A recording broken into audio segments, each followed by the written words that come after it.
இப்பொழுது ஒரு 10-15 நிமிடம் துதிக்க போறோம். ஒரு 10 நிமிடம். ஓகே, அதுக்கு முந்தைய ஒரு பாடலோடு ஆரம்பிப்போம். ஆவியானவருடைய பாடலோடு இப்பொழுது ஆண்டவரை துதிக்க போகிறோம். ஆண்டவரை துதிப்பதற்கு முன்பாக நம்ம எல்லாரும் இப்ப நம்மளுடைய மைண்ட் பூரா இங்கதான் இருக்கணும், வேற எங்கேயும் போக வேண்டாம். ஆண்டவரை துதிப்போம்.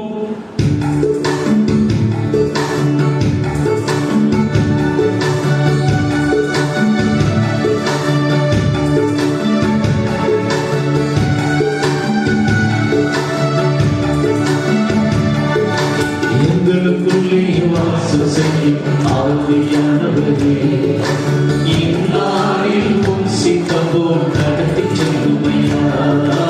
எங்களுக்குள்ளே வாசம் செய்யும் ஆவியானவரே, இந்நாளில் உம் சித்தம் போல் நடத்தி செல்லுமையா. ஆவியானவரே, ஆவியானவரே, பரிசுத்த ஆவியானவரே,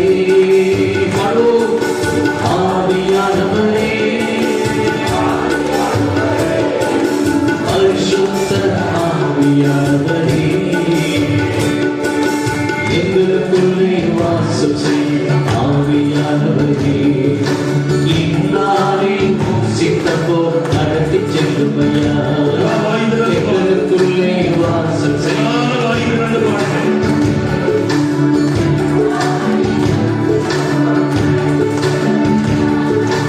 ஆவியானவரே, ஆவியானவரே, பரிசுத்த ஆவியானவரே, சொல்லுங்க ஆவியானவரே, பரிசுத்த ஆவியானவரே, எங்களுக்குள்ளே வாசம் செய்யும் ஆவியானவரே, இந்நாளில் சித்தம் போல் நடத்தி செல்லுமையா. எங்களுக்குள்ளே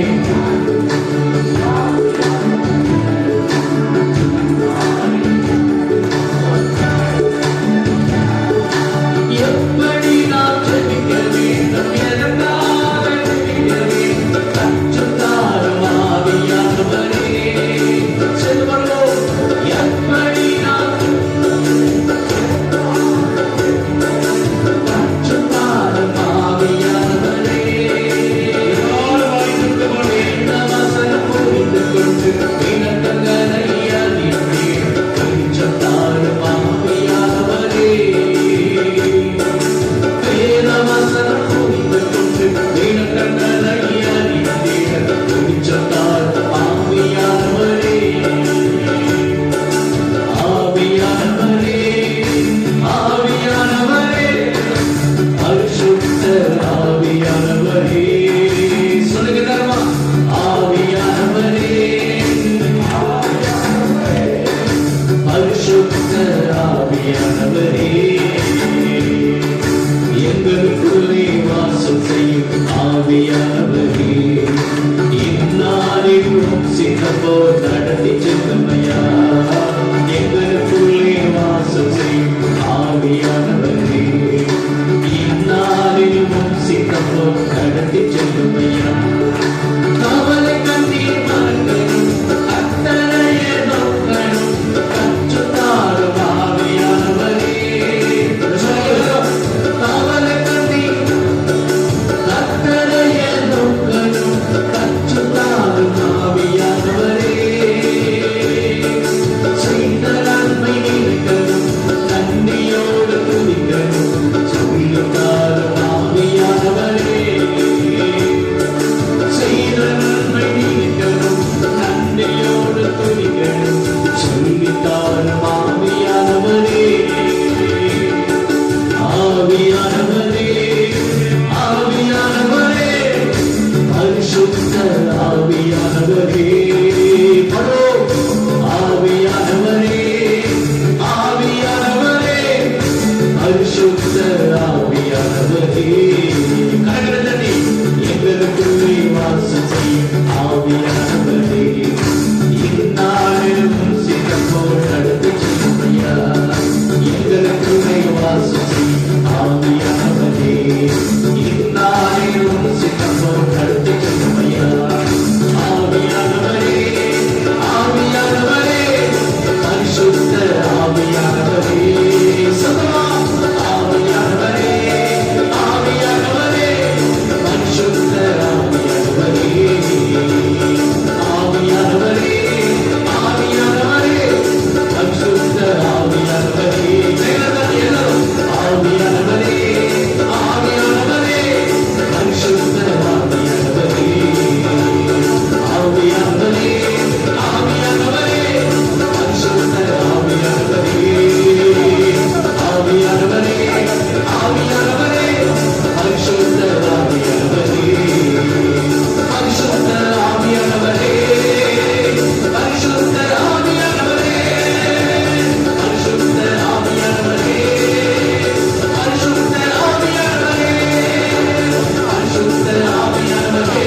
என் தேவாதி தேவன் பரிசுத்தர், என் ராஜாதி ராஜா பரிசுத்தர், என் கர்த்தாதி கர்த்தர் பரிசுத்தர். இயேசுவின் நாமம் வாழ்க, இயேசுவின் ரத்தம் ஜெயம், இயேசுவே ஆண்டவர், இயேசுவே இரட்சகர், இயேசுவே என்னை படைத்தவர், இயேசுவே என்னை இரட்சித்தவர், இயேசுவே என்னை குணமாக்குபவர், இயேசுவே எனக்கு விடுதலை தருபவர், இயேசுவே எனக்கு நித்திய வாழ்வு தருபவர், இயேசுவே என் பாவங்களை மன்னிப்பவர், ஆண்டவர் இயேசுவே நீர் ஒருவரே உண்மையுள்ள கடவுள், உயிருள்ள தேவன், ஜீவனுள்ள தேவன், மெய்யான தேவன். ஆண்டவர் இயேசுவே உம்மை தவிர இந்த உலகத்திலே வேற தெய்வம் இல்லை. ஆண்டவர் இயேசுவே உம்மை மட்டும்தான் நான் ஆராதிப்பேன், உம்மை மட்டும்தான் நான் வழிபடுவேன்,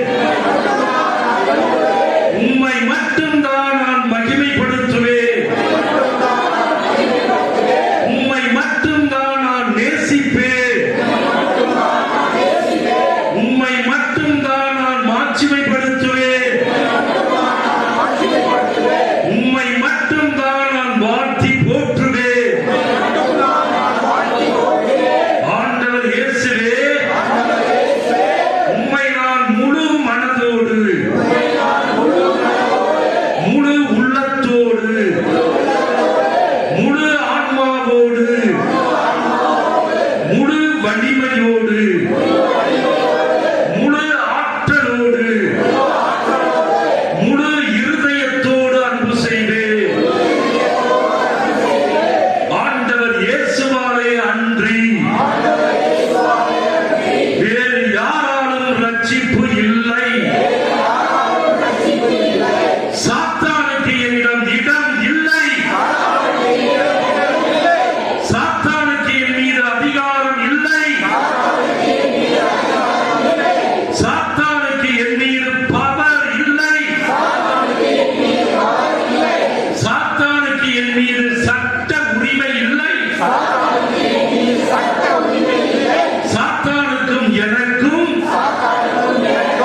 எந்தவித தொடர்போ எந்தவித உறவோ இல்லை. சாத்தான் என்னை தாக்க முடியாது. சாத்தான் எனக்கு வியாதிகளை தர முடியாது. சாத்தான் என் குழந்தை பாக்கியத்தை தடுக்க முடியாது. சாத்தான் என் திருமண தடைகளை உண்டு பண்ண முடியாது. சாத்தான் எனக்கு பண பற்றாக்குறையை தர முடியாது. சாத்தான் எனக்கு கடன் தொல்லைகளை தர முடியாது. சாத்தான் எனக்கு வேலை இல்லாமல் ஆக்க முடியாது. சாத்தான் என்னை குடி பழக்கத்திற்கு ஆளாக்க முடியாது. சாத்தான் என் குடும்பத்திலே உறவுகளை முறிக்க முடியாது. ஹalleluya, ஹalleluya, ஹalleluya, ஹalleluya, ஹalleluya, ஹalleluya. Praise the Lord. அப்படியே உட்காருங்க.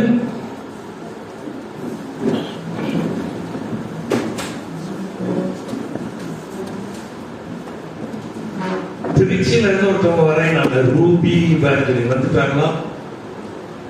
சரி, இந்த வரலாறு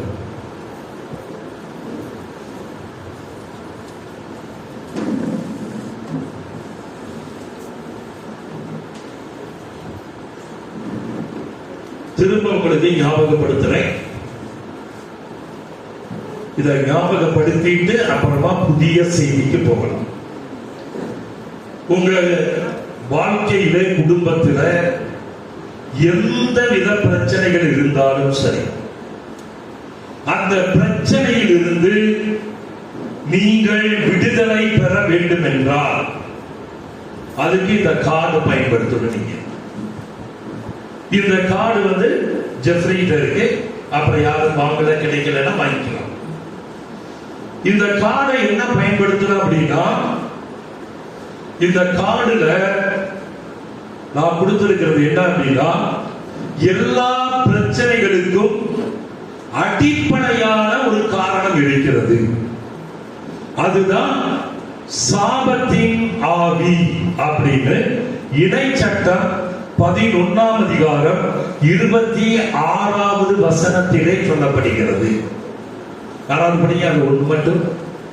இணை சட்டம் 11:26. இதோ இன்று உங்கள் முன்பாக ஆசியையும் சாபத்தையும் வைக்கிறேன். நான் இன்று உங்களுக்கு விதித்த கடவுளாகிய ஆண்டவரின் நீங்கள் கடைபிடித்தால் ஆசியும்,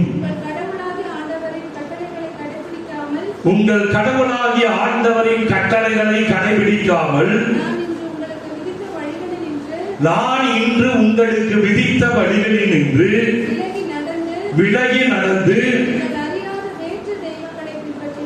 நீங்கள் அறியாத வேற்று தெய்வங்களை பின்பற்றினால் சாபமும் உண்டாகும்.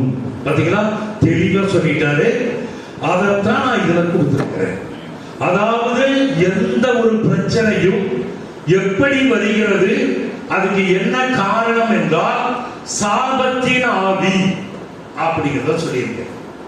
இந்த சாபத்தின் ஆவியை நீங்கள் உங்க குடும்பத்திலிருந்து கிளியர் பண்ணனா, விலக்கி விட்டால் அந்த பிரச்சனையை உடனடியாக உங்களுக்கு என்ன ஆயிடுது, கிடைத்து விடும்.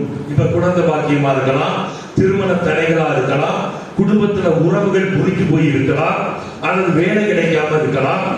அதை நீங்க இந்த சாபத்தின் ஆவி உங்களை விட்டு வெளியேறும் வரை அந்த காரியம் உங்களுக்கு நடப்பது மிக கடினம். இதை மட்டும் புரிஞ்சுக்கங்க. இந்த சாபத்தின் ஆவியை எடுப்பதற்கு இதை நான் தெளிவா முன்னையே சொல்லி கொடுத்துட்டேன். 7 வசனங்கள் கொடுத்திருக்கேன். 7, 2 பிரேயர், ஒரு 5 வசனங்கள். இந்த 7ஐயும் டெய்லி ஒரு முறை வாய் திறந்து சத்தமாக அறிக்கையிட வேண்டும். அறிக்கையிடுறதுனா வாய் திறந்து சொல்லுவது. நம்மளுடைய ஜபங்களை வாய் திறந்து சத்தமாக அறிக்கையிட்டால்தான் அந்த பிரச்சனை உங்களுக்கு தீரும். புரிஞ்சுங்களா? அப்ப இந்த 7 இதுல இருக்கு, அது முக்கியமானது, பேசி அதை நீங்க செய்தால்தான் எந்த ஒரு காரியமும் உங்களுக்கு வெற்றி பெறும். இல்லைன்னா அந்த காரியம் என்ன ஆகிட்டே இருக்கும், டிலே ஆகிக்கொண்டே இருக்கும். ரைட், இதுதான் நானே முன்னிருந்து சொல்லிக் கொடுத்துட்டே இருக்கேன்.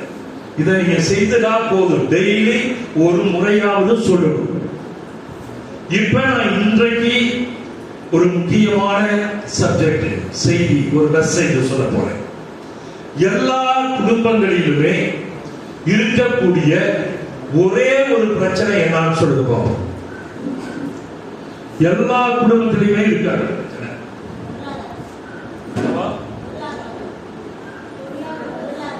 பொருளாதாரம் இல்ல. எல்லா குடும்பத்திலும் இருக்கா பொருளாதாரம்?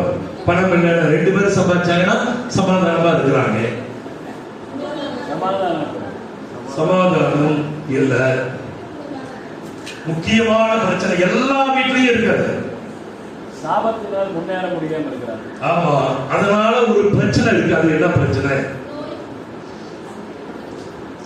நீங்க திருச்சியில இருந்து வரீங்களா? ரூபி எவாஞ்சலி வாங்க, போன் பண்ணீங்க, உட்காருங்க, சார் பாருங்க.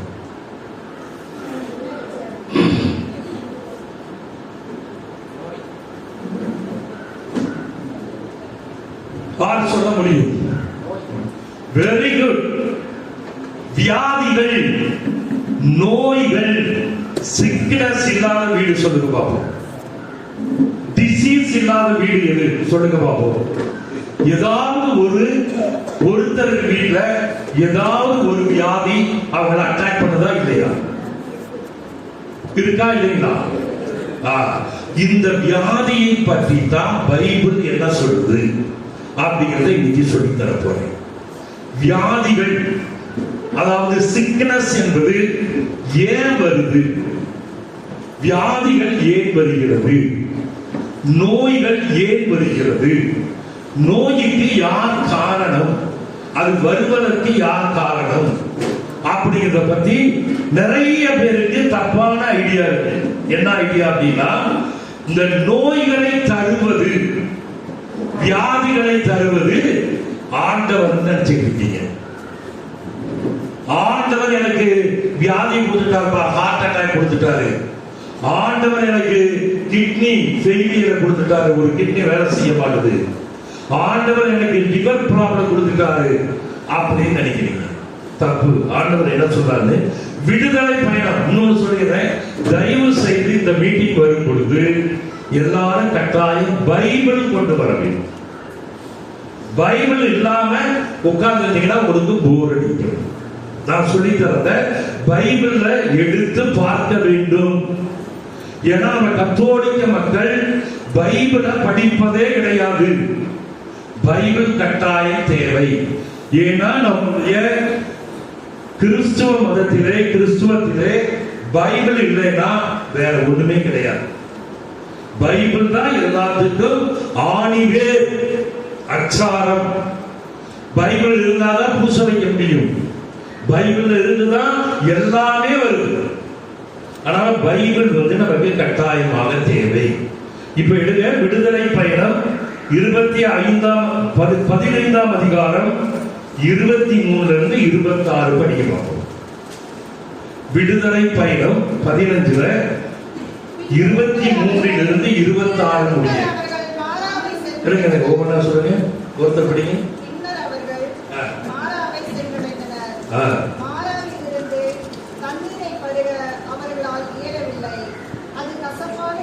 பதினஞ்சு 15ல 23 அதுதான். படி. பின்னர் அவர்கள் மாராவை சென்றடைந்தனர். மாராவிலிருந்து தண்ணீரை பருக அவர்களால் இயலவில்லை, அது கசப்பாக இருந்தது. இதனால் தான் அவ்விடத்திற்கு மாறா என்று பெயர் வழங்கியது. நாங்கள் எதைத்தான் குடிப்போம் என்று கூறி மக்கள் மோசேக்கு எதிராக முன்கொடுத்தனர். அவரும் ஆண்டவரை நோக்கி குரல் எழுப்பினார். ஆண்டவர் அவருக்கு ஒரு மரத்துண்டை காட்டினார். அதை அவர் தண்ணீரில் எறிய தண்ணீரும் சுவை பெற்றது. ஒரு நிமிஷம், அது இல்ல. மேலும் அவர் உன் கடவுளாகிய ஆண்டவரின் கூடத்தில் அங்க இருந்து அது எத்தனாவது வசனம்? 26. சரி, 26 இருந்து படிங்க. உன் கடவுளாகிய ஆண்டவருக்கு நீ அக்கறையோடு செவி சாய்த்து அவர் பார்வையிலே நலமாக தோன்றுவதை செய்து அவர் கட்டளைகளை பின்பற்றினால், அவருடைய சட்டங்கள் அனைத்தையும் கை கொண்டால்,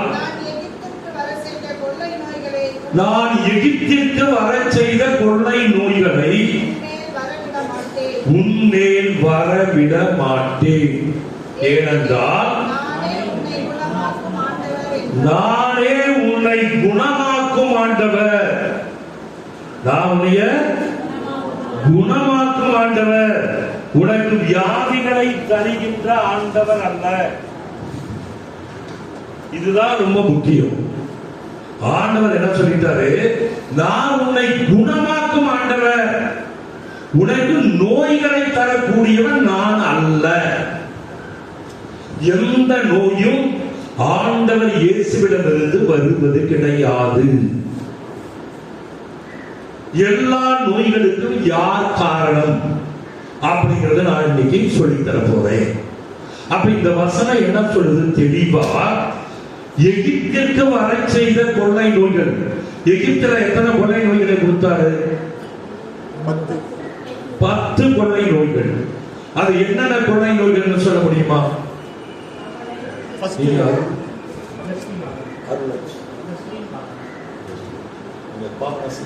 பாபனஸ்.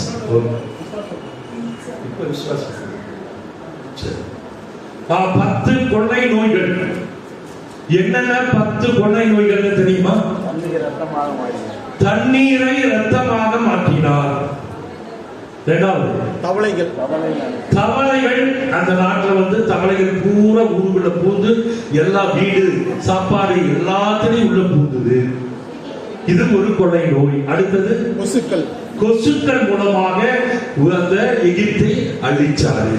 எல்லாரும் எங்க பார்த்தாலும் கொசுக்கள் கடிச்சுக்கிட்டே இருந்தா உங்களால வேலை செய்ய முடியுமா?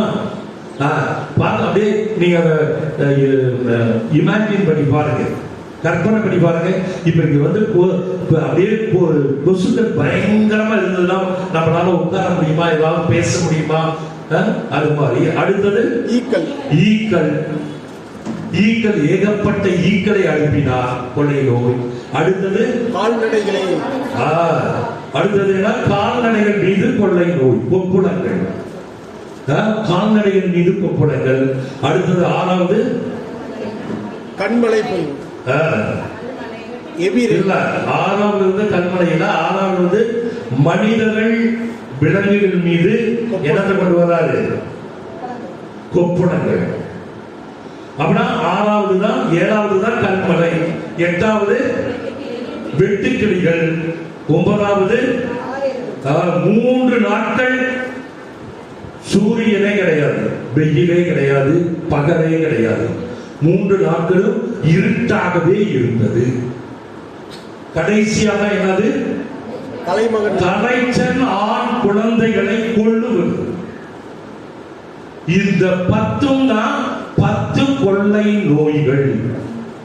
இந்த கொள்ளை நோய்களை ஆண்டவர் என்ன சொன்னாரு? அவர் கொண்டு வராத எகிப்துக்கு எப்படி, யார் மூலியமாக இதெல்லாம் அனுமதிக்கிறார்? ஈக்களா நீங்க எங்க வேணாலும் போங்க அப்படின்னு அனுமதிப்பது. அப்ப ஆண்டவர் என்ன சொல்றாரு? நீங்கள் என்னை மட்டும் ஆராதித்து வழிபட்டால் நான் உங்களுக்கு இந்த கொள்ளை நோய்களை வரவிட மாட்டேன். அப்ப ஆண்டவர் சொல்றது, நான் உன்னை குணமாக்குகின்ற தேவன். ஆண்டவர் இயேசு இந்த உலகத்துல இருந்தப்ப அதிக நேரம் அவர் செலவழித்தது எதுக்கு தெரியுமா? அதிக நேரம் உட்கார்ந்து அவர் ஏகப்பட்ட பேர் வந்துகிட்டே இருந்தாங்க. நோயாளிகளுக்காகத்தான் செலவழித்தார். நாள் முழுவதும் நோயாளிகளை குணமாக்குவது. அப்ப வியாதிகளை குணமாக்குவது, வியாதியஸ்தர்களை எங்கு பார்த்தாலும் அவருடைய வாழ்க்கையில நீங்க பைபிள் எடுத்து படிச்சு பார்த்தீங்கன்னா நிறைய நோயாளிகளை குணமாக்குவது, வியாதிகளை குணமாக்குவது. இதுக்கு பிற்பாடுதான் அவர் போய் நற்செய்தியை அறிவிக்கிறாரு, மலை பிரசங்கம் மற்றது இதெல்லாம் செய்கிறாரு. ஆனா அதிக நேரம் நோயாளிகளுக்காக தன்னுடைய நேரத்தை ஆண்டவர் இயேசு செலவழித்தார். சரி, இப்ப இந்த நோய் வருவதற்கு யார் காரணம்? நோய் யாரால வருது? ஆண்டவர் என்ன சொல்றாரு அப்படின்னு பார்ப்போம். இப்ப நீங்க போய் சாத்தான்னு சொன்னா யாராவது நம்புவாங்களா? எப்ப உனக்கு கிட்னி ஃபெயிலியர்ப்பா, என்ன காரணம் தெரியுமா? சாத்தான் தான் உன் கிட்னியை ஃபெயிலியர் பண்ணிட்டான் அப்படின்னு சொன்னா அவங்க என்ன சொல்லுவாங்க? சிரிப்பாங்க. யோ பொய்ய வேலை பாட்டு அப்படிப்பாங்க. ஆனா பைபிள்ல என்ன சொல்லுது பாருங்க. பைபிள்ல நீங்க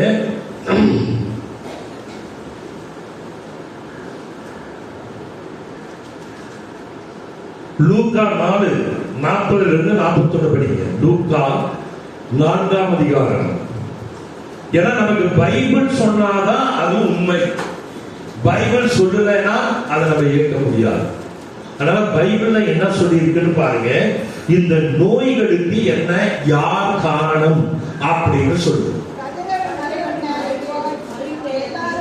யார் படிக்கிறா? கதிரவன் மறையும் நேரத்தில் எல்லோரும் தங்களிடையே பற்பல பிணிகளால் நலம் குன்றி இருந்தோரை பல பிணிகளால் நலம் குன்றியோரை அவரிடம் கூட்டி வந்தார்கள். அவரிடம் கூட்டிக் கொண்டு வந்தார்கள். அவர்கள் ஒவ்வொருவர் மேலும் தம் கைகளை வைத்து தன்னுடைய கைகளை வைத்து அவர்களை குணமாக்கினார். பேய்களும் நீர் இறைமகன் என்று கத்திக்கொண்டே பலரிடமிருந்து வெளியேறின. பேய்களும், அதாவது அவர் கை வச்ச உடனே யாருக்கு என்ன வியாதி இருந்ததோ அப்ப அந்த அசுத்த ஆவிகள், தீய ஆவிகள் அவரை விட்டு வெளியேறின. அப்ப ஆண்டவர் என்ன சொல்றாருன்னா, ஒவ்வொரு வியாதிக்கும் ஒரு தீய ஆவி அதற்கு பொறுப்பாக இருக்கிறது. எந்த ஒரு வியாதிக்கும் ஒரு கெட்ட ஆவிதான் அதை கொண்டு வருகிறது. அப்ப வியாதிகளுக்கு காரணம், நோய்களுக்கு காரணம் ஆண்டவர் என்ன சொல்றாருன்னா, அது உன்னை தாக்குகின்ற அந்த சாத்தானிடமிருந்து வரக்கூடிய டீமன்ஸ், தீய ஆவிகள் தான், கெட்ட ஆவிகள் தான் அதை உனக்கு தருகிறது அப்படின்னு சொல்றாரு. இதை இன்னும் நல்லா தெளிவா பார்க்கலாம். தெளிவா சொல்றாரு. மத்தேயு 9:32-33 படிங்க.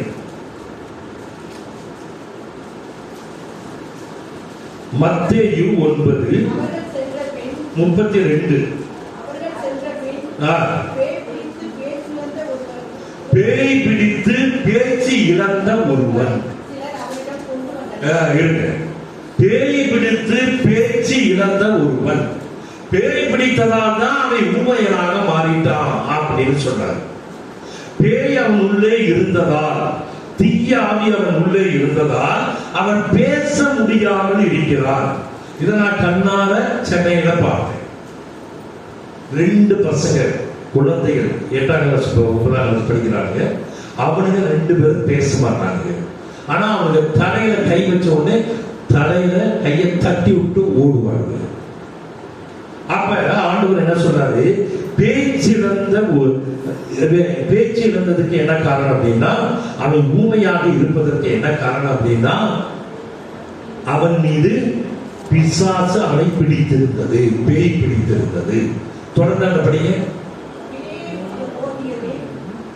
பேயை ஓட்டியதும் பேச இயலாத அவன் பேசினான்.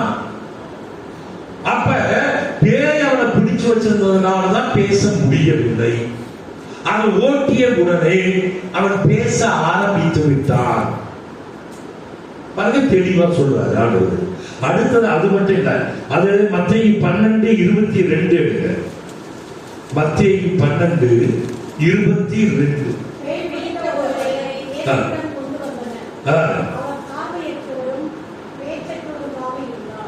அவன் பார்வையற்றவனாகவும் பேச்சற்றவனாகவும் இருந்தான். அதாவது அந்த பேயை ஓட்டியவுடன் அவனுக்கு கண்ணு நல்லா தெரியுது. அவன் குருடனாக இருந்தான், அவன் ஊமையனாக இருந்தான்.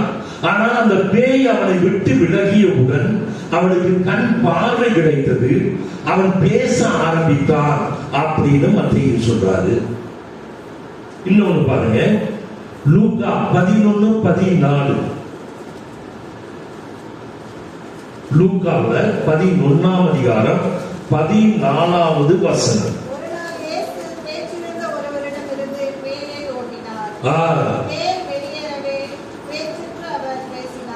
பாருங்க, திரும்பவும் ஊமையன் ஒருத்தர் திரும்ப ஆண்டவர் வந்து என்ன பண்றாரு, போய் குணமாக்குறாரு. அங்க அந்த பிசாசை ஓட்டியவுடன் அந்த பேச்சிலிருந்த அவன், ஊமை பேச முடியாத அவன், அந்த ஊமையன் உடனடியாக பேசுகிறான்.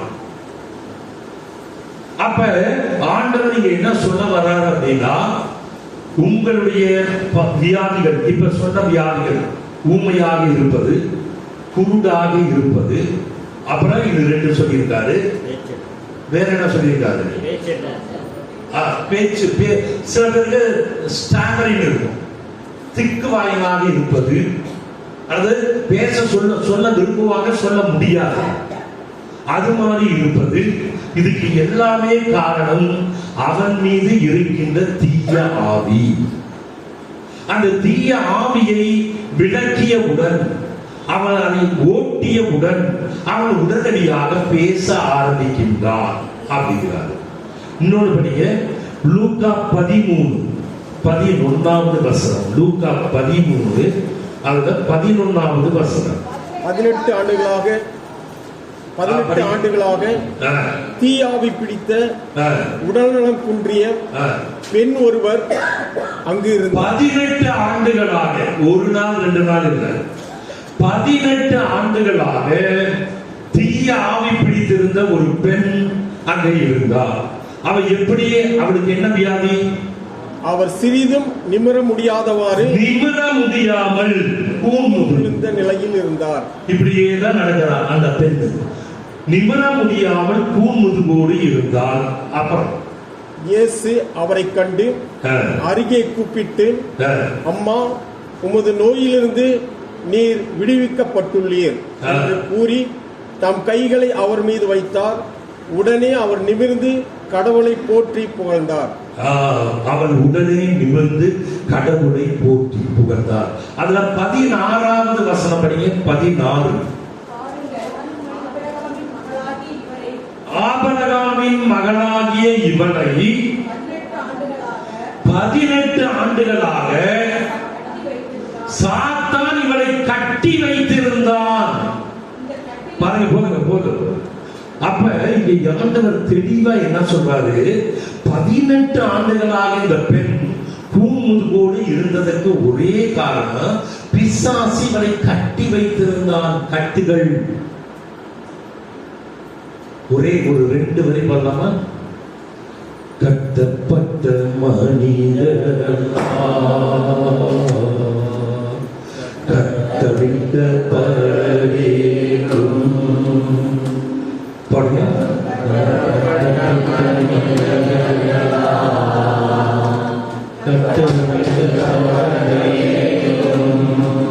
காயம்பட்ட மனிதரெல்லாம் கல்வாரி வர வேண்டும். பாடுங்க. நான் பாடுவேன். கட்டப்பட்ட மனிதரெல்லாம் கட்டவிழ்க்கப்பட வேண்டும். காயப்பட்ட மனிதரெல்லாம் கல்வாரி வர வேண்டும். கர்த்தர் உம்மை காணட்டும். தேவா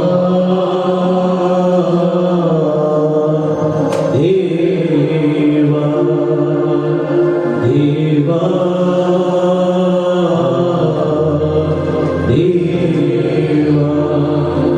எழுப்புதத்தி பரவட்டுமே, எங்கும் பற்றி எரியட்டுமே. பலரும் எழுப்புதத்தி பரவட்டுமே, எங்கும் பற்றி எரியட்டுமே. எங்கும் பற்றி எரியட்டுமே, எங்கும் பற்றி எரியட்டுமே.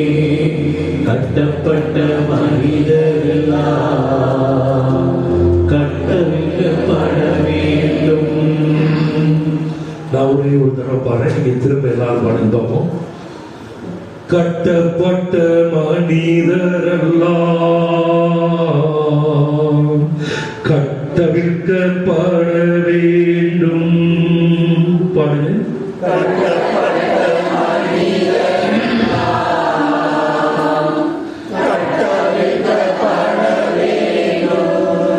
காயம்பட்ட மனிதரெல்லாம்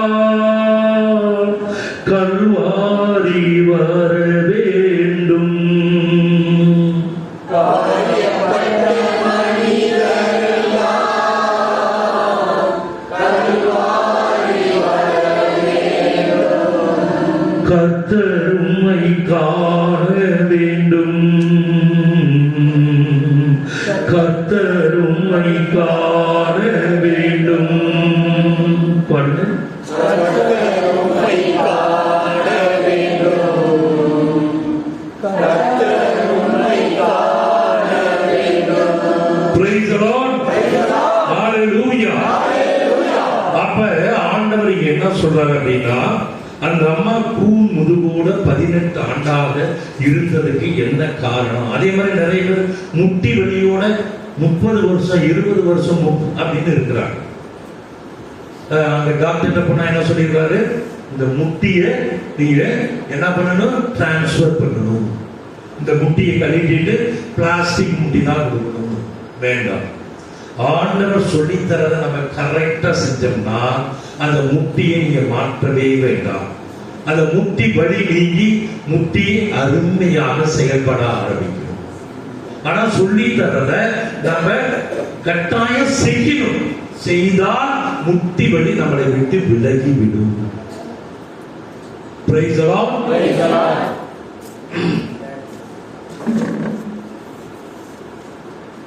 அந்த வலி சார்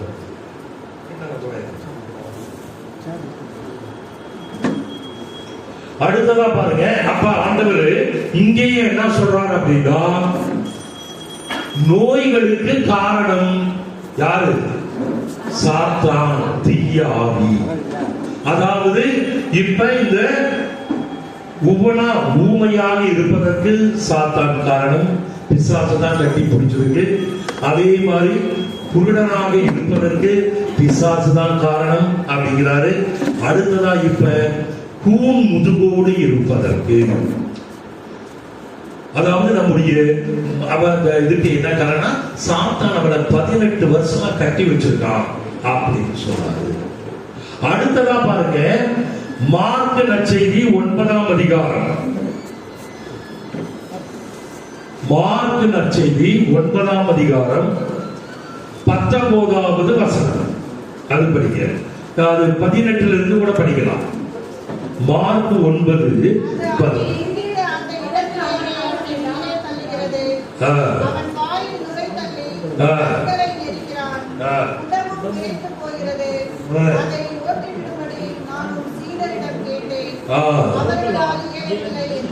அதாவது ஒரு பையன், அந்த பையனுக்கு சாத்தான் அவனை என்ன பண்ணுதான், தண்ணீர தள்ளுது, நிலத்துல தள்ளுது, கீழே தள்ளுது, அவன் வாய் பூரா நுர வருது.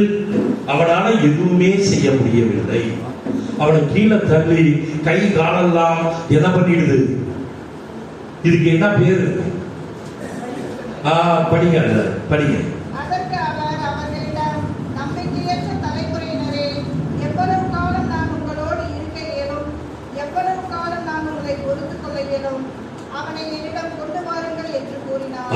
ஆண்டவர் சொல்றாரு, அப்போஸ்தலர்கள் அந்த பிசாசை ஓட்டி பார்க்கறாங்க, முடியல.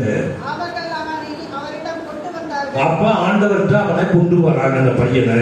அவரை கண்டவுடன் அந்த ஆவி அவனுக்கு வலிப்பு உண்டாக்க, அந்த ஆவி, இந்த பாருங்க ஆண்டவர் என்ன சொல்றாரு, அந்த ஆவி அவனுக்கு வலிப்பை உண்டாக்கி அவன் தரையிலே விழுந்து புரண்டான். வாயிலே நுரை தள்ளியது. அவர் அவனுடைய தந்தையை பார்த்து, இவனுக்கு வந்து எவ்வளவு காலம் ஆயிற்று என்று கேட்டார். இது இவனுக்கு வந்து எத்தனை வருஷம் ஆச்சு அப்படின்னு கேட்கிறார் ஆண்டவர். அதற்கு அவர், குழந்தை பருவத்தில் சின்ன வயசுல இருந்தே இவனுக்கு இருக்கு. அப்ப இப்ப அவனுக்கு ஒரு 25 வயசு இருக்கலாம். அப்ப ஏறக்குறைய 25 வருடங்களாக வலிப்பு நோய் இவனை போட்டு வாட்டி எடுக்குது. அவனை ஓட்டி பார்க்க யாராலும் அந்த பிசாசு ஓட்ட முடியல. அப்ப ஆண்டவர் என்ன செய்யறார் பாருங்க. அடுத்ததா இயேசு அவரை நோக்கி, இப்ப விட்டதுல இருந்து, இவனை கொழுந்துவிட தீயிலும் தண்ணீரிலும் பலமுறை அந்த ஆவி இவனை தள்ளியதுண்டு. உம்மால் ஏதாவது செய்ய இயலுமானால் எங்கள் மீது பரிவு கொண்டு எங்களுக்கு உதவி செய்யும் என்றார். இயேசு அவரை நோக்கி, இயலுமானாலா? நம்புகிறவருக்கு எல்லாம் நிகழும் என்றார். நம்புகிறவனுக்கு எல்லாமே கூடும் அப்படிங்கிறார். விசுவாசத்தோடு நான் சொல்லி தரத நீங்க செஞ்சீங்கன்னா எல்லா நோயிலிருந்தும் நிச்சயமாக விடுதலை கிடைக்கும். படிங்க. உடனே அச்சிறுவனின் இந்த வலிப்பு நோய்க்கு யார் காரணம் அப்படின்னு சொல்றாரு. படிங்க. உடனே அச்சிறுவனின் தந்தை, நான் நம்புகிறேன், என் நம்பிக்கையில் நீங்க உதவும் என்று கத்தினார். ஆ. அப்போது மக்கள் கூட்டம் தம்மிடம் ஓடி வருவதை இயேசு கண்டு அந்த தீய ஆவியை அதட்டி, ஊமை செவிட்டு ஆவியே, ஊமை செவிட்டு ஆவியே, உனக்கு கட்டளையிடுகிறேன், உனக்கு கட்டளை இடுகிறேன், இவனை விட்டு போ. இவனை விட்டு போக. பாருங்க, அவருக்கு வலிப்பு நோய். ஆனா ஆண்டவர் என்ன சொல்றாரு? ஊமை செவிட்டு ஆவிதான் அவன் உடம்பில் உள்ள இருக்கிறது, அதனால்தான் வலிப்பு வருகிறது. அப்ப இந்த வலிப்பு நோய்க்கு எந்த பிசாசு காரணம் என்றால் the deaf and dumb spirit, ஊமை செவிட்டு பேய் தான் வலிப்பு நோயை கொண்டு வருகிறது என்பதை நமக்கு சொல்லி தருகிறார். கடைசி என்ன சொன்னாரு? ஊமை செவிட்டு ஆவியே, இவனை விட்டு போ, வெளியே போ என்று விரட்டுகிறார். அப்பொழுதே அது அவனை விட்டு போய்விடுகிறது. அப்ப இங்க ஆண்டவர் நமக்கு சொல்லி தருகின்ற இன்னொரு பாடம் என்னவென்றால், வலிப்பு நோய்க்கு காரணம் ஊமை செவிட்டு பேய். இது பயங்கரமான பேய். இந்த ஊமை செவிட்டு பேயை விரட்டுறதுக்குள்ள நமக்கு என்ன ஆயிடும்? ஒரு நாள் முழுவதும் ஜெபிக்கணும், அப்பதான் இது போகும். அவ்வளவு பயங்கர ஆற்றல் விடு. அதனாலதான் என்ன சொல்றாரு? இப்படிப்பட்ட பேய்கள் ஏன் ஆண்டவரை போனதில்லை அப்படின்னா அப்போஸ்தலர்கள் போய் ஆண்டவர்கிட்ட அதுக்கு அடுத்ததான் கேட்பாங்க, கேட்கிறாங்க. அப்ப ஆண்டவர் என்ன சொல்றாரு? இப்படிப்பட்ட பேய்கள் எப்ப போகும்? எப்படி போகும்? இறை வேண்டலாலும் நோன்பினாலும் இறை வேண்டலாலும் ஃபாஸ்டிங் நோன்பிருத்தலாலும் தான். நீங்க ஃபாஸ்டிங் இருந்து ஜெபிச்சாதான் இந்த பிசாசு இதை விட்டு போகும். அதாவது அந்த பையன் புரிஞ்சு கொண்டவங்களும் ஃபாஸ்டிங் இருக்கணும், யார் அதை ஓட்டுறாங்களோ அவங்களும் ஃபாஸ்டிங் இருந்து உபவாசம் இருந்து ஜெபிக்கின்ற போது அது அவனை விட்டு வெளியே போகும். அப்ப இதுதான் இத மாதிரி ஒவ்வொரு வியாதிக்கும் ஆண்டவர் காரணங்கள், எந்த டீமன் காரணம் அப்படிங்கறத சொல்லி தருகிறார். அப்ப வியாதிகளுக்கு முக்கியமான காரணம் ஆண்டவர் என்ன சொல்றாரு? தீய ஆவிகள், சாத்தான் தான் காரணம். நான் உங்களுக்கு வியாதிகளை கொடுப்பது கிடையாது, நான் உங்களை குணமாக்கும் ஆண்டவர். நான் உங்களுக்கு வியாதிகளை உங்களிடமிருந்து விரட்டுகின்ற ஆண்டவர். நான் ஒருபோதும் உங்களுக்கு வியாதிகளை தர மாட்டேன். இனிமே வியாதிகள் எது வந்தா நீங்க ஆண்டவரை திட்டாதீங்க. ஆண்டவர் கொடுப்பதே கிடையாது. ஆண்டவர் எனக்கு இந்த வியாதியை கொடுத்துட்டாரு அப்படின்னு சொல்லுவாங்க. சில பேர் சொல்லுவாங்க, சரி பாத நான் எந்த தப்பும் செய்யல, அப்புறம் எப்படி எனக்கு வியாதி வந்தது? பிசாசுகளை எப்படி வருமா? அப்ப அதுக்கு ஆண்டவர் என்ன சொல்றாரு? இன்னொரு காரணம் சொல்கிறார், 2 காரணங்கள் சொல்கிறார். வியாதிகள் வருவதற்கு ஒண்ணு இந்த தீய ஆவிகள் சாத்தானால் வருகிறது. 2வது என்ன சொல்றாரு அப்படின்னா, திருப்பாடல் படிங்க 107:17. திருப்பாடல் 107:17. சிலர் தங்கள் தீய நெறிகளை முன்னிட்டு தீய நெறிகள் தீய வழிகள் படி. அடுத்தது அதிலே சொல்லுவார், நோய்களுக்கு உள்ளாயினர். ஆனால் இன்னொரு காரணம் சொல்றாரு. நோய்களுக்கு இன்னொரு காரணம் என்னவென்றால், சில தீய வழிகளிலே இருந்ததால் வியாதி அவர்களிடம் வருகிறது. படிங்க. அவர்களுடைய தீச்செயல்களின் பொருட்டு, அவர்களுடைய தீச்செயல்கள், அவங்க செஞ்ச கெட்ட செயல்கள், அவற்றின் பொருட்டு துன்பங்களுக்கு உள்ளாயினர். போதும். இப்ப இதுதான் காரணம். தீய வழிகள், தீய நெறிகள், கெட்ட வழிகள் அப்படிங்கிறது மூலியமா நமக்கு என்ன வருது? வியாதிகள் வருதுன்னு ஆண்டவர் சொல்றாரு.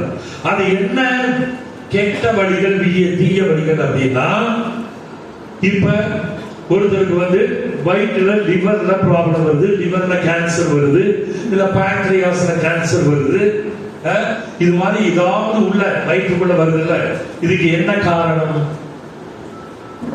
அதிகமாக சாப்பிடுவது, எல்லாவற்றையும் நிறைய சாப்பிடுறது, நிறைய குடிப்பது, நிறைய ஸ்மோக் பண்ணுவது, அப்புறம் பல பெண்களோடு உடல் உறவு வைப்பது, தண்ணீர் குடிக்காமலேயே இருப்பது, அப்புறம் அதிக கோபப்படுவது, அதிக பயப்படுவது, இரவு முழுவதும் என்ன பண்றது? சினிமா பார்க்கிறது, இல்லைன்னா சீட்டாடுவது, இப்படிப்பட்ட தீய வழிகள். இதுகளை நம்ம செய்தோம் என்றால் அது வியாதிகளை கொண்டு வரும். நைட்டு பூரா நீங்க ஒரு 10 நைட்டு கண்ணு முடிச்சுக்கிட்டே இருந்தீங்கன்னா, இப்ப நைட் டியூட்டி போறாங்க, அவளுக்கு நிறைய பேருக்கு பாருங்க, நைட் டியூட்டி பார்த்துட்டு இருந்தவர் சென்னையில ஒருத்தர் ஐடி ஃபீல்ட்ல இருந்தாரு, ஏறக்குறைய 8 வருஷமா நைட் டியூட்டி பார்த்திருக்காரு. இப்ப அவருக்கு என்ன ப்ராப்ளம் தெரியுங்களா? Mind giddiness. கிடினஸ்னால ரொம்ப கஷ்டப்படுறாரு. நான் தான் போயிருந்தேன் அவருக்கு ப்ரே பண்றதுக்கு. அப்ப நான் அவர்கிட்ட சொன்னேன், ஒண்ணு நீங்க நைட் டியூட்டியை மாத்தி டே டியூட்டி வாங்க. இப்ப 8 வருஷம் வேலை செஞ்சிட்டீங்க, கேளுங்க. அதனால என்ன ஆகுது? அவருக்கு ஓவர் கிடினஸ். அப்ப பகல்ல அவரால் உட்கார்ந்தே இருக்க முடியல, படுத்தே தான் இருக்க சொல்லுது. அப்ப இது மாதிரியான காரியங்கள், இரவை ஆண்டவர் நமக்கு படைச்சது எதுக்குன்னா நன்றாக உறங்குவதற்கு. அதை நம்ம என்ன பண்றோம்? மாத்தறோம். பகல்ல நாம் உறங்கி இரவிலே வேலை செய்வேன், அது மாதிரி வேற வழி இல்லை அப்படிங்கிறாங்க நிறைய பேர். அப்படி அடுத்ததா பாத்தீங்கன்னா கசப்பு உணர்ச்சிகளை சேர்த்து வைப்பது, அப்புறம் மன உளைச்சல், மன அழுத்தத்திலே சிக்கிக் கொள்வது, இதுதான் காரணம். இந்த காரணங்களாலும் உங்களுக்கு வியாதிகள் வரும். ஆண்டவர் 2 காரணம் சொல்றார். ஒன்னு தீய வழிகள் வழியாக, இன்னொன்னு சாத்தான் தீய ஆவி உங்க உடம்புக்குள்ள வந்ததுன்னா அது வியாதிகளை உண்டு பண்ணுகிறது. இன்னொரு வசனம் படிங்க, 1 கொரிந்தியர் 11ஆம் அதிகாரம் 29-30 படிங்க. 1 கொரிந்தியர் 11ஆம் அதிகாரம் 29-30.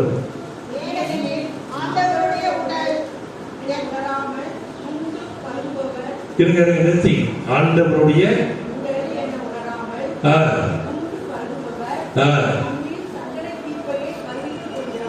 உண்டு பருகுகின்றவர்கள் தங்கள் மீது தண்டனை தீர்ப்பை தாங்களாகவே வருவித்துக் கொள்கிறார்கள். அடுத்தது படிங்க.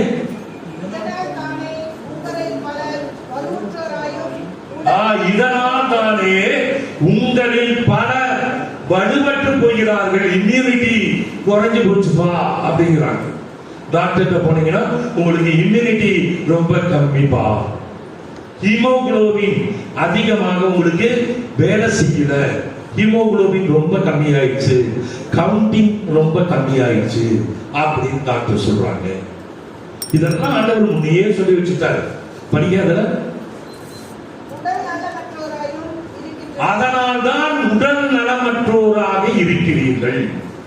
பாத்தீங்களா? இம்யூனிட்டி கம்மியாச்சுன்னா உடல் நலம் வியாதி வந்துருக்கு. மற்றும் பலர் இறந்து போகிறார்கள். நல்லா தெளிவா சொன்னாரு ஆண்டவர். 1 கொரிந்தியர் 11-29-30 என்ன சொல்றாரு அப்படின்னா, 3வது காரணம் இதுதான். என்ன காரணம் படிச்சீங்களா? இப்ப சொல்லுங்க யாராவது. திருவிருந்தை தகுதியற்ற நிலையில். Very good. ஆண்டவருடைய உடலை உண்ணும் பொழுது தகுதியோடு உண்ணுங்கள். அது தகுதியற்று உண்ணும் பொழுது உங்களுக்கு அது என்னவா மாறிடுது? நோயாக மாறுகிறது. அதையும் சொல்றார். அப்ப இந்த காரணங்கள் தெளிவா பைபிள் எதையுமே மறுக்காமல் தெளிவாக நமக்கு சொல்லித்தரும். அப்ப நம்முடைய வியாதிகளுக்கு காரணம் இதுதான் அப்படின்னு புரிஞ்சுக்கங்க.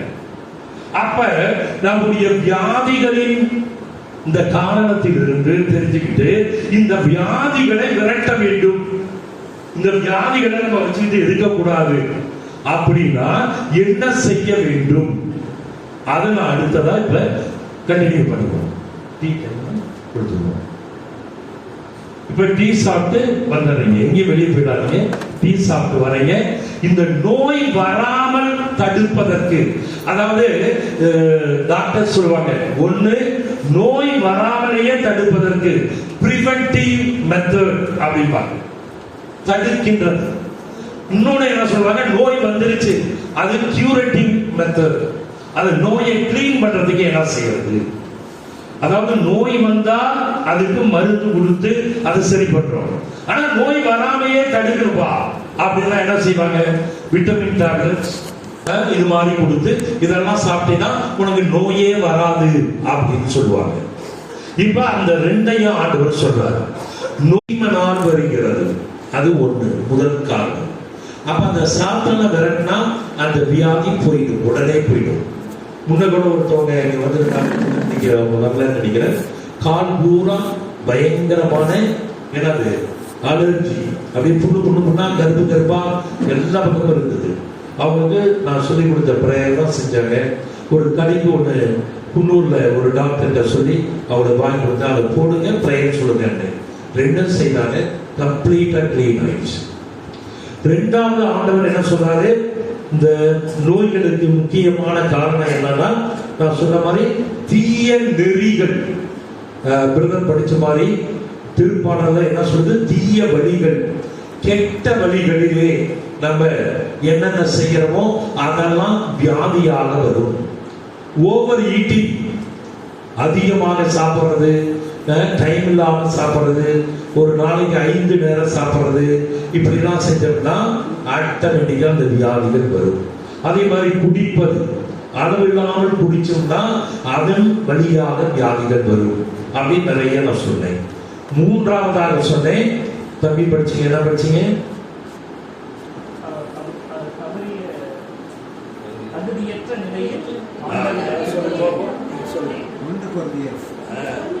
தகுதியற்ற நிலையில் ஆண்டவரின் திருவுடலை உட்கொள்ளும் பொழுது உடல் நோய்கள் வரும். தகுதியற்ற நிலையிலே நாம ஆண்டவருடைய திரு விருந்தை, அவருடைய நன்மையை, அந்த கம்யூனியனை, அந்த திவ்ய நற்கரனை உண்ணுகின்ற பொழுது அதன் வழியாக நோய்கள் வரலாம் அப்படின்னு சொன்னார். உடல் நோய்கள் வரும். இந்த 3 காரணங்களை பைபிள்ல கொடுத்திருக்காரு. இப்ப அடுத்ததான் உங்களுக்கு என்ன சொல்ல போறேன்னா, நோய் வருவதற்கு இதெல்லாம் அப்படின்னு தெரிஞ்சுக்கிட்டோம்.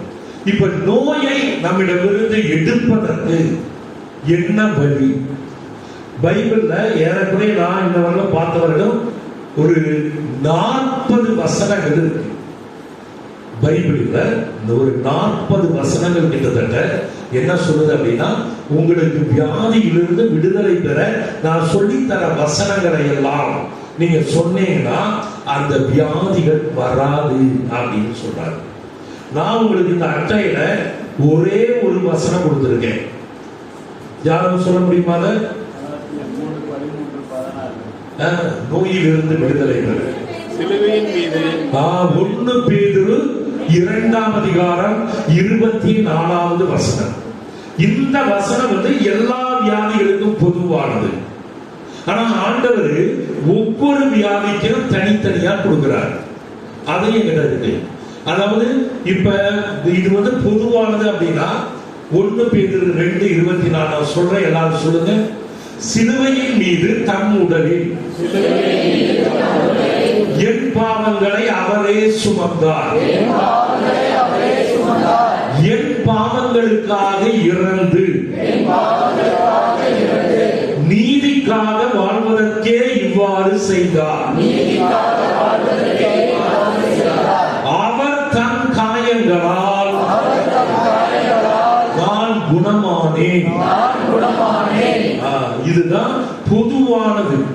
எந்த வியாதியா இருந்தாலும் இந்த வசனத்தை சொல்லலாம். அப்படி நீங்க சொல்லும் பொழுது அவர் தம் காயங்களால் நான் குணமானேங்கிற இடத்துல நீங்க என்ன செய்யலாம், அவர் தம் காயங்களால் என் முட்டி வலி குணமானது அப்படின்னு சொல்லலாம். ஆனா அதை விட உங்க முட்டி வலி சீக்கிரம் குணமாகுதுன்னா நான் சொல்றேன் இந்த வசனத்தை சொல்லி பாருங்க. அதாவது திருப்பாடல் 34:20 எடுங்க. 34:20 திருப்பாடல். அவருடைய எலும்புகளை எல்லாம் ஆண்டவர் பாதுகாக்கின்றார், அவற்றுள் ஒன்றுமே முறிவுபடாது. யாராவது ஆக்சிடென்ட்ல போய் நீங்க பிராக்சர் ஆகுதுன்னு வச்சிருக்கீங்க, இந்த வசனத்தை எடுத்து சொல்லுங்க. நான் ஒரு 10-15 பேருக்கு ஆக்சிடென்ட் ஆகி பிராக்சர் ஆன கை காலுகளுக்கு நான் அதை தொட்டுக்கிட்டாங்க, கையை தொட்டு இதை சொல்லியிருக்கேன். இந்த வசனத்தை எத்தனை முறை? ஒரு 10 முறையாவது சொல்லுவேன். சொல்ல சொல்ல சொல்ல அந்த பிராக்சர் உங்களுக்கு ஒரு 3 மாசம் ஆகுமா அப்படின்னு டாக்டர் சொல்லுவாரு. பிராக்சர் நல்லா சேர்றதுக்கு, கம்ப்ளீட்டா குணமாகிறதுக்கு.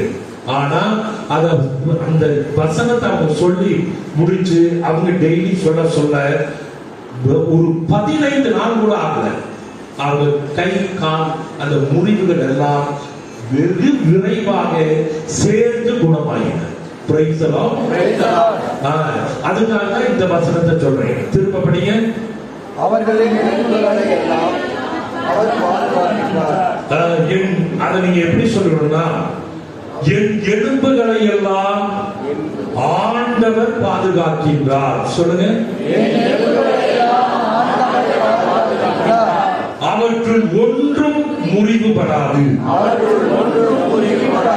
அவ்வளவுதான். இந்த 2 லைன் மனப்பாடம் உங்களுக்கு சொல்ல தெரியுமா தெரியாதா? எந்த, அதாவது உங்க எலும்புகளிலே, உங்க முட்டியில இல்ல உங்க கை எலும்புகள்ல ஏதாவது வலி இருக்கு அப்படின்னா, இல்ல தலையில நரம்புக்குள்ள வலி வருது பாத்தீங்களா, அதுக்கெல்லாம் இதை சொன்னீங்கன்னா போதும். இந்த வசனம் அந்த எலும்புகளை உடனடியாக குணமாக்கக்கூடியது. புரியுதுங்களா? என் எலும்புகளை எல்லாம் ஆண்டவர் பாதுகாக்கின்றார், அவற்றுள் ஒன்றும் முறிவுபடாது. அப்படி இன்னொரு வசனம் நான் வந்து உங்களுக்கு பொதுவான வசனம் கொடுத்தேன். 1 பேருக்கு கொடுத்துட்டேன், நீதிமொழிகள்ல கொடுத்தேன். நீதிமொழிகள் 4ஆம் அதிகாரம் 20வது வசனம் படி. 4:20 22 முடிய. அவன் அவரிடம் கூடாரத்தின் வாயிலை, நீதிமொழிகள் பிள்ளாய் என் வார்த்தைகளுக்கு செவி கொடு, நான் சொல்வதை கவனி. உன் கவனத்தினின்று அவை விலகாது இருக்கட்டும். உன் உள்ளத்திலே அவற்றை பதித்து வை. அவற்றை தேடி பெறுவோருக்கு அவை உயிரளிக்கும், எனக்கு உடல் நலமும் தரும். இப்படி சொல்லணும்னு சொல்லியிருக்கேன். இந்த வசனம் பொதுவானது. உங்களுக்கு எந்த வியாதி வந்தாலும் இந்த வசனத்தை சொல்லலாம். நீதிமொழிகள் 4:20. எந்த வியாதி வந்தாலும் சரி, நீங்க இதை சொல்லி பாருங்க, ஆட்டோமேட்டிக்கா அந்த வியாதி குணமாகும். ஆனா இப்போ உங்களுக்கு ஃபீவர், நல்ல ஹை ஃபீவர், அந்த காய்ச்சல் குணமாகணும் அப்படின்னா உடனடியாக காய்ச்சல் குணமாகிறதுக்கு நீங்க என்ன பண்ணணும்? லூக்கா 4:39 எடுங்க. லூக்கா 4:39. இன்றைக்கு அதுதான் வசனம். இயேசு அவர் அருகில் நின்று காய்ச்சலை கடிந்து கொள்ள. யாருடைய அருகிலே நின்று? பேதுருவின் மாமியார் அருகிலே நின்று காய்ச்சலை கடிந்து கொள்ள அது அவரை விட்டு நீங்கியது. இதுதான் அவர்களை பணிவிடை. அப்ப இந்த வசனம் எதுக்கு அப்படின்னா, இப்போ உங்களுக்கு ஃபீவர்னு வச்சுக்கோங்க, இல்ல உங்க குழந்தைகளுக்கு ஃபீவர்னு வச்சுக்கோங்க, காய்ச்சல் உடனடியாக அந்த குழந்தையை விட்டு போகணும் அப்படின்னா நான் சொல்ற மாதிரி சொல்லுங்க. இந்த வசனத்தை சொல்லுங்க. எப்படி தெரியுங்களா? சொல்லுங்க. பேதுருவின் மாமியார் காய்ச்சலை இயேசு கடிந்து கொண்டது போல இயேசுவின் நாமத்தினாலே என் காய்ச்சலை நான் கடிந்து கொள்கிறேன். இது சொன்னீங்கன்னா போதும். இது சொல்லி பாருங்க. எந்த ஃபீவரும் உங்ககிட்ட இருந்ததுன்னா அது உடனடியாக போய்விடும். ஒரு 10 தடவை சொல்லி பாருங்க. விசுவாசம் உள்ளவன் ஒரு தடவை சொன்னா போதும், உடனே போயிடும். விசுவாசம் கொஞ்சம் கம்மியா இருக்கிறவங்க ஒரு 10 தடவை சொல்லுங்க. இன்னும் கம்மியா இருக்கிறவங்க ஒரு 20 முறை சொல்லுங்க. ரொம்ப விசுவாசமே இல்லாம இருந்தாலும் சொல்லுங்க 50 முறை, உடனடியாக போய்விடும். பாருங்க, அது பொதுவான வசனம் ஒண்ணு கொடுக்கிறார் ஆண்டவர். எந்த வியாதியா இருந்தாலும் நீ குணமாகலாம் அப்படின்னு. நீதிமொழிகள் 4ஆம் அதிகாரம் 20. அதை பார்த்துக்கோங்க. நீங்க வரும் பொழுது எப்பயுமே நோட்டு பேனா கொண்டு வந்தீங்கன்னா எல்லாம் குறிச்சுட்டு வரும். இதெல்லாம் பைபிள் கட்டாயமா கொண்டு வாங்க. கிளியர் ஆகும். உங்களுக்கு தெரிஞ்சுக்கலாம். வீட்டுல போய் நீங்க செய்யறப்ப ஆட்டோமேட்டிக்கா இந்த வசனத்தை நீங்க ஒரு 50 முறை சொல்லுங்க. உங்ககிட்ட இருக்கிற வியாதிகள் ஒவ்வொன்றும் குணமாகிறத பாருங்க. அப்ப காய்ச்சல் அப்படிங்கிறது உங்களுக்கு இல்லாம இருக்கணும்னா இதை சொல்லணும். பேதுருவின் மாமியார் காய்ச்சலை இயேசு கடிந்து கொண்டது போல இயேசுவின் நாமத்தினாலே என் காய்ச்சலை கடிந்து கொள்கிறேன் அப்படின்னு சொன்னா போதும். இல்லைன்னா உங்க பையனுக்கு காய்ச்சல் அப்ப என்ன சொல்றீங்க? நான் என் மகனின் காய்ச்சலை கடிந்து கொள்கிறேன். இல்லைன்னா நான் என் மகனின் காய்ச்சலை கடிந்து கொள்கிறேன். இல்லைன்னா நான் என் கணவரின் காய்ச்சலை கடிந்து கொள்கிறேன். சொல்லி இதை சொல்லி பாருங்க. நீங்க டாக்டர்கிட்ட போக வேண்டியதே இருக்காது. வெறும் ஒரு ½ மணி நேரம் இல்லைன்னா அரை மணி நேரம் அதிகமா போனா 1 ஹவர்ல உங்க காய்ச்சல் உடனடியாக குணமாகிவிடும். புரிஞ்சுதுங்களா? அப்ப இது நோயாளிகளுக்கு நோயிலிருந்து விடுதலை பெற ஆண்டவர் நிறைய வசனங்கள் ஒவ்வொன்றா சொல்லி கொடுத்திருக்காரு. அப்புறம் பாருங்க, ஒரு பொதுவான வசனம். பொதுவான வசனம் வந்து திருப்பாடல் 107. இந்த வசனத்தை எந்த காய்ச்சலுக்கு எந்த வியாதிகளுக்கும் சொல்லலாம். திருப்பாடல் 107:20.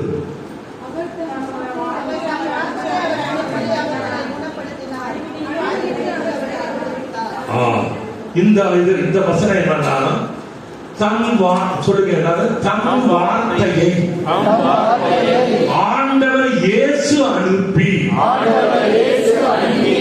என்னை குணமாக்கினார். அழுகி நின்று என்னை விடுவித்தார். இது பொதுவான வசனம். எந்த வியாதியா இருந்தாலும் நீங்க இந்த வசனத்தை வாய் திறந்து ஒரு 50 முறை சொல்லி பாருங்க. தானா ஒரு 20 வசனம் வச்சிருக்கேன். டெய்லி ஒவ்வொரு வசனத்தையும் 10 முறை சொல்லி 200 முறை சொல்லி முடிச்சிருக்கேன். அப்ப எந்த வியாதியை நம்மளை அட்டாக் பண்ணாது, எந்த வியாதியும் நம்ம கிட்ட வராது. பாருங்க, நான் தமிழ்நாடு சுத்துறேன், மும்பை சுத்துறேன், பெங்களூர் சுத்திட்டு வரேன், எல்லா பக்கம் போயிட்டு தான் வரேன். ஆனா ஆண்டவர் இந்த வியாதிகளை நமக்கு வரவிடாமல் தடுத்து கொள்கிறார். அப்ப இப்ப அதே மாதிரி அது பொதுவா சொல்றீங்க. இப்ப நீங்க நல்லா யங்கா இருக்கணும், உடல் இளமையோடு இருக்கணும். அதாவது இந்த உங்க இம்யூன் சிஸ்டம் என்ன பண்ணணும்? இம்யூன் சிஸ்டம் வந்து நல்லா பலம் பெறணும். அப்படின்னா ஆண்டவர் என்ன சொல்றாரு? ஒரு வசனம் சொல்லி தர்றாரு. திருப்பாடல் 119. யாராவது ஆஸ்பத்திரி இருந்து நிறைய பேர் என்கிட்ட வருவாங்க. பதவி என்னுடைய இம்யூன் சிஸ்டம் ரொம்ப வீக்கா இருக்குன்னு சொல்றாரு டாக்டர் அப்படின்னு. அதுக்கு 119:28.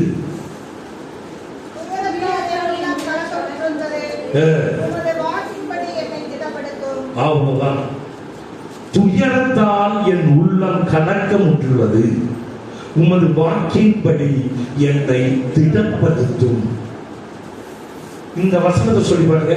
உங்க பிளட், உங்க நர்வஸ் சிஸ்டம், உங்க பிளட் சர்க்குலேட்டரி சிஸ்டம், உங்க உடம்புல இருக்கக்கூடிய எல்லா ஊட்டம் பெறுவதை பாருங்க.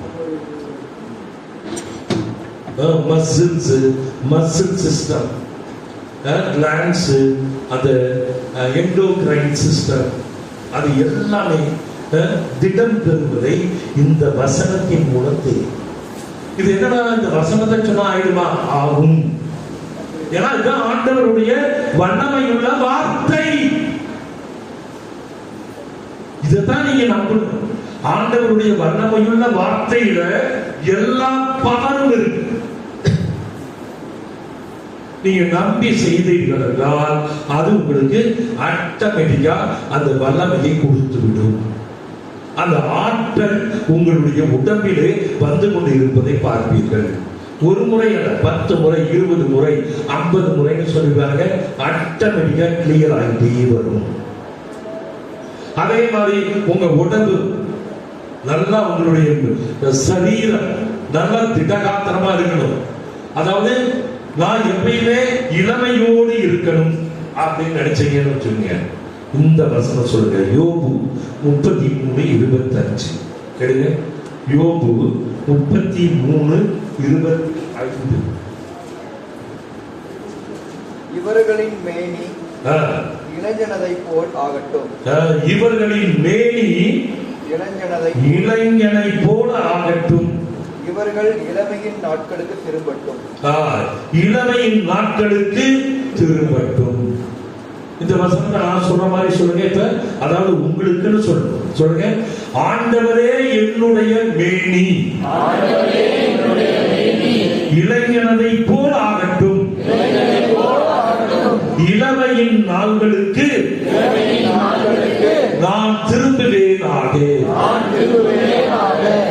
அவ்வளவுதான். இதை நீங்க சொல்லி பாருங்க. எப்பயுமே இளமை இருந்து கொண்டே இருக்கும். அப்பா வயசாயிடுச்சுப்பா, 60 ஆகணும்னா என்ன நிறைய பேர் நினைச்சாங்க, நம்மளாம் சீனியர் சிட்டிசன் பா, நம்மளால ஒன்றும் பண்ண முடியாது அப்படின்னு தத்துவம். இந்த வசனத்தை நீங்க ஒரு 50 முறை டெய்லி சொல்லுங்க. உங்களை அறியாமலேயே you will think like, you will act like a young boy. இளைஞனை போல உங்களால வாழ முடியும். மோசே பாருங்க, 120 வயதிலே அவர் இளைஞனாக இருந்தார் அப்படின்னு சொல்லுவார் மோசே. அவருடைய கண்கள் நன்றாக தெரிந்தன, அவருடைய காதுகள் நன்றாக கேட்டன, அவர் நன்றாக பேசினார், அவர் பேசுவதை எல்லோரும் கேட்டார்கள் பைபிள் சொல்லுது. அப்ப 120 வயதிலையும் அவர் 120 வயசை யாரும் தாண்ட முடியாது, அதோடு முடிச்சுட்டார் ஆண்டவர். அதுக்கு முந்திதான் 600 ஆண்டுகள் 500 ஆண்டுகள் வாழ்ந்தார்கள். அப்ப இந்த 120 வயதிலும் நல்லா, இப்ப நீங்க 90 வயதிலும் நல்லா இருக்க முடியும் அப்படின்னு நினைச்சா இந்த வசனத்தை சொல்லி பாருங்க. கட்டாயமாக நீங்க இளைஞராகவே இருக்க முடியும். உடல் தளர்ந்தாலும் ஆண்டவர் என்ன பண்ணுவாரு, உள்ளத்துல பயங்கரமான வலிமையை கொடுப்பாரு. அது ஆட்டோமேட்டிக்கா என்ன ஆகும்னா சரீரத்திலும் அது வெளிவரும். சரிங்களா? அப்ப இந்த வசனத்தை எல்லாரும் ஒரு தடவை சொல்லுங்க திரும்ப. ஆண்டவரே என் மேனி இளைஞனை போல் ஆகட்டும். இளமையின் நாட்களுக்கு நான் திரும்புவேனாக. இது நீங்க சொல்ல சொல்ல ஆட்டோமேட்டிக்கா வந்துகிட்டே இருக்கும். டைம் வச்சு 2 நிமிஷம் ஊசியோடு. இன்னொன்று வந்து நீங்க பொதுவா சொல்லக்கூடியது.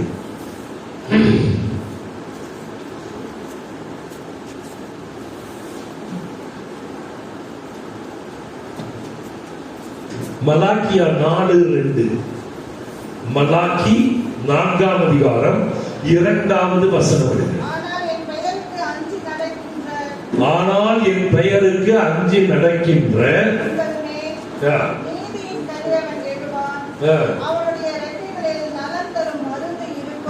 அவ்வளவுதான். இது பொதுவான வசனம், எந்த வியாதிக்கும் சொல்லலாம். நான் இப்ப சொல்ற மாதிரி சொல்லுங்க. ஆண்டவரின் பெயருக்கு அஞ்சி நடக்கும் என்பேன், நீதியின் கதிரவன்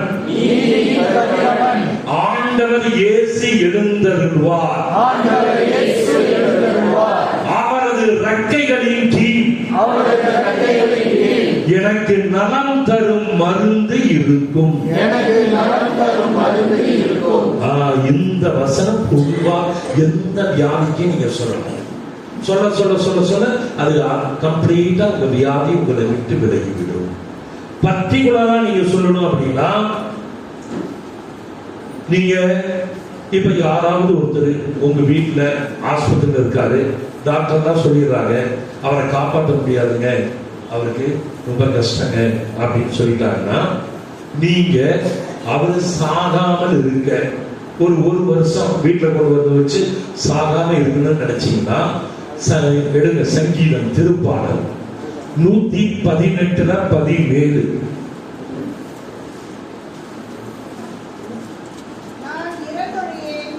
நான் இறக்க மாட்டேன், உயிர் வாழ்வேன், ஆண்டவருடைய செயல்களை எல்லாம் விரித்துரைப்பேன். அவ்வளவுதான். இது ரெண்டையும் சொல்லி பாருங்க. சாகக்கூடிய ஆட்கள் நாளைக்கு செத்துருவான்னு டாக்டர் சொன்னா சாக மாட்டார். இந்த வசனத்தை ஒரு 50 அல்லது 100 முறை சொல்லுங்க, அவர் இன்னும் 1 வருடம் வாழ்வார். ஒரு இளைஞர் அடிபட்டு கால் கை எல்லாம் உடஞ்சி போச்சு ஆக்சிடென்ட்ல, மைண்ட் மட்டும் அவருக்கு நல்லா இருக்கு, மீதி எல்லாமே போயிடுச்சு. டாக்டர் சொல்லிட்டாரு, இந்த பையனை என்ன பண்ண போறீங்க, இவ்வளவு மோசமாயிட்டானே, ஒன்றும் பண்ண முடியாது, எல்லாம் நொறுங்கி போச்சு அப்படின்ட்டாரு. ஆனா அந்த பையன் திருச்சியில காவேரி ஹாஸ்பிட்டல்ல இருந்தான். என்னை கூப்பிட்டாங்க ப்ரே பண்ண, போயிட்டு நான் அவனுக்கு வேற எதுவுமே சொல்லித்தரேன், இதான் சொன்னேன் இந்த வசனம். நான் இறக்க மாட்டேன், உயிர் வாழ்வேன், ஆண்டவருடைய செயல்களை எல்லாம் விரித்துரைப்பேன் அப்படின்னு சொல்லுப்பா அப்படின்னு சொல்லி 25 வயசு தான் அந்த பையனுக்கு. ஆக்சிடென்ட், பிசாசு என்ன பண்ணும், ஆக்சிடென்ட் மூலமாக உங்களை கொல்லும். அதனாலதான் ஆண்டவர் என்ன சொன்னாரு, யோவான் 8:44, அவன் ஒரு திருடன், அவன் ஒரு பொய்யன், அவன் ஒரு கொலைகாரன் அப்படிங்கிறார். சாத்தான் ஒரு திருடன், அவன் ஒரு பொய்யன், அவன் ஒரு கொலைகாரன். உங்களை கொல்வதற்கு சாத்தான் வச்சிருக்கிற 2 வழி என்ன தெரியுமா? ஒன்னு ஆக்சிடென்ட் மூலமாக சாவது, 2வது தற்கொலை மூலமாக சாவது. கமிட்டிங் சூசைட் அண்ட் ஆக்சிடென்ட், இது 2 தான் பிசாசு நம்ம உயிரை எடுப்பதற்கு அவன் செய்கின்ற வழிகள். அப்ப ஆண்டவர் இதை என்ன செய்யறாரு, இது 2யுமே ஆண்டவர் வெறுக்கிறார். உங்களுக்கு ஒரு 70 வயசு வரையில நீங்க வாழணும், இல்ல 80 வயசு வரையில வாழணும் அப்படின்னு ஆண்டவருடைய திட்டம் இருந்தா, பிசாசு ஆண்டவர்கிட்ட என்ன சேலஞ்ச் பண்ணும், இவனை நான் எப்படியும் 50 வயசுல போகணும் பார்ப்போம், நீங்களா நாங்களா அப்படின்னு பார்ப்போம். அது செய்யக்கூடிய 2 வழி இதுதான். ஒன்னு ஆக்சிடென்ட், இன்னொன்னு கமிட்டிங் சூசைட், தற்கொலை. அப்ப இந்த வசனத்தை அந்த தம்பிக்கு ஆக்சிடென்ட் உனக்கு ஏற்பட்டது எப்படிப்பானா, பிசாசு பண்ணினது அப்படின்னு சொல்லி அவனுக்கு எல்லாம் விளக்கம் சொல்லி, இந்த வசனத்தை நீ வாய் திறந்து டெய்லி 50 முறை சொல்லுங்க. அவன் டெய்லி 300 முறை 400 முறை சொல்லுவான். நான் இறக்க மாட்டேன், உயிர் வாழ்வேன், ஆண்டவருடைய செயல்களை எல்லாம் விரித்துரைப்பேன். அவன் ஆக்சிடென்ட் ஆகி ஒரே வருஷத்துல இல்லைன்னா ஒரு 10 நாள்ல செத்துருவான் அப்படின்னு சொன்ன டாக்டர் அதை பார்த்துட்டு, இது கடவுள் சித்தப்பா, அவர் எத்தனை வருஷம் இருந்தார், 5 வருஷம் உயிரோடு இருந்தார்.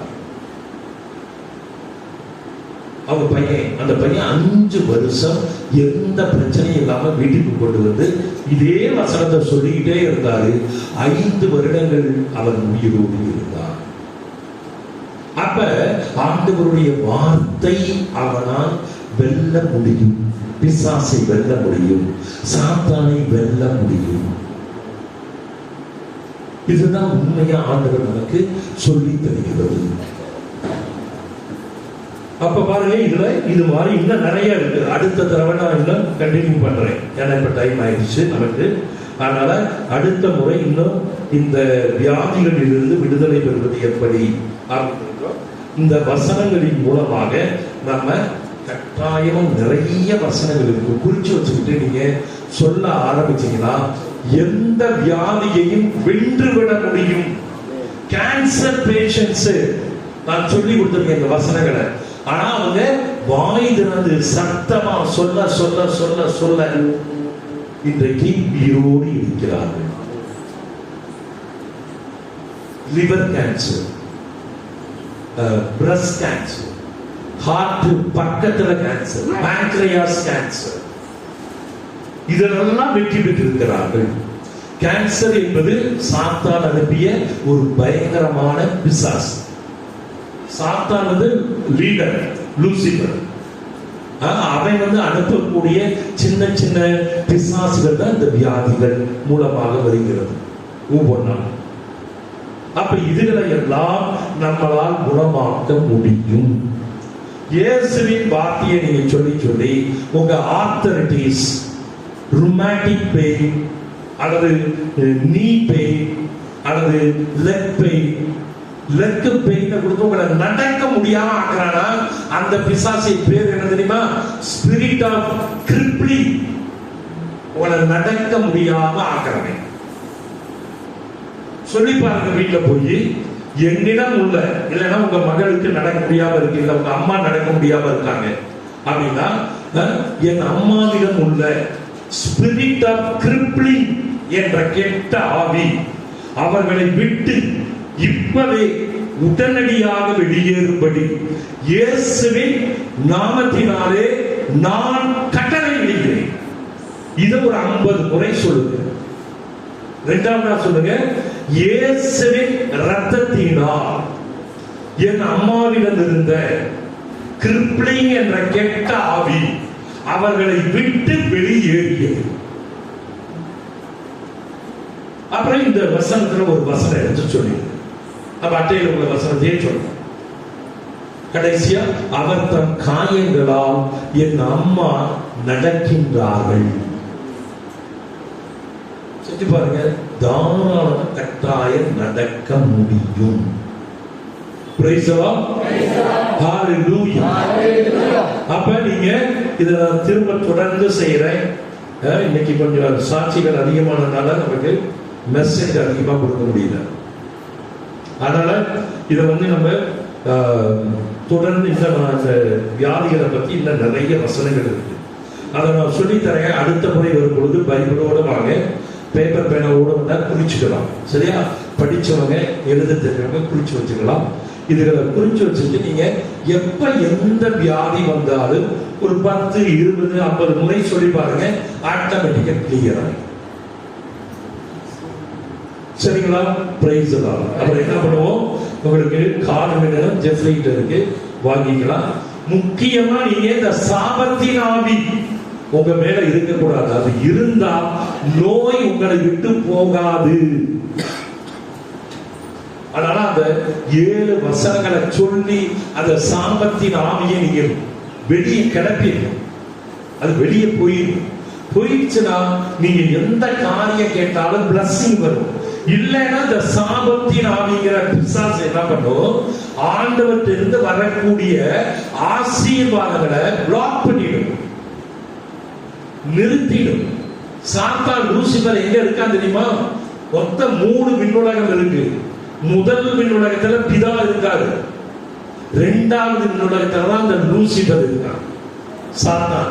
அவன் நடுவுல வந்து எல்லா காரியத்தையும் தடுத்துருவான். 3வது விண்ணுலகம் தான் நம்ம பார்க்கக்கூடிய விண்ணுலகம். புரியுதுங்களா? அப்ப 3 விண்ணுலகம். அதான் பவுலடியார் சொல்வார் கொரிந்தியர்ல, நான் ஒருவனை 3ஆம் விண்ணுலகில் சென்று காணக்கூடிய, அவன் 3ஆம் விண்ணுலகிற்கு செல்லக்கூடிய வாய்ப்பு இருந்தது அப்படின்னு. இதை பத்தி நிறைய தெரிஞ்சுக்கலாம் நீங்க.